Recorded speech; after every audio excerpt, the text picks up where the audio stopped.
Bon, ben là c'est la rentrée. Tu vois, la coupure des vacances, ça permet de souffler, de prendre du recul, de prendre des bonnes décisions. Alors qu'est-ce qu'on a de nouveau? Ah, Darmanin veut être président de la République. Bon, bah il a pas pris de vacances, hein. Il a complètement craqué. Il reproche à Macron de pas être assez proche du peuple. Parce que lui, il est proche du peuple. La dernière fois qu'on voulait lui parler, il a envoyé des mecs sur des quads avec des matraques télescopiques. Alors non, Gérald, on discute pas mieux quand t'as plus que 3 chicots et un œil en moins. Merde!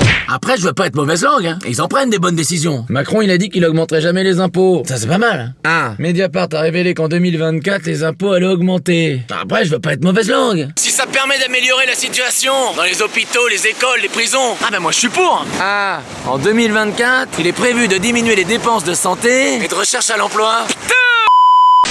Oula, ça sent la rentrée. Tiens, écoute ça. En cette fin d'été, la santé des sociétés du CAC 40 est excellente. C'est fou, ça. Comment c'est possible alors que c'est la crise? On comprend plus rien. Eh ben, en fait, les économistes, ils ont expliqué que les sociétés, elles profitent de l'inflation pour augmenter leurs prix. Ah, les petits bâtards. Et ça, c'est grave, hein. Parce que ça veut dire que quand t'es riche, eh ben, ça va. Et quand c'est la crise, eh ben, ça va encore mieux. Ah ben, quand t'es riche, à part un accident de jet ski, peut rien t'arriver. Donc, ils nous disent que la pauvreté augmente, mais qu'on n'a jamais eu autant de millionnaires dans le pays. Et du coup, la classe moyenne se réduit.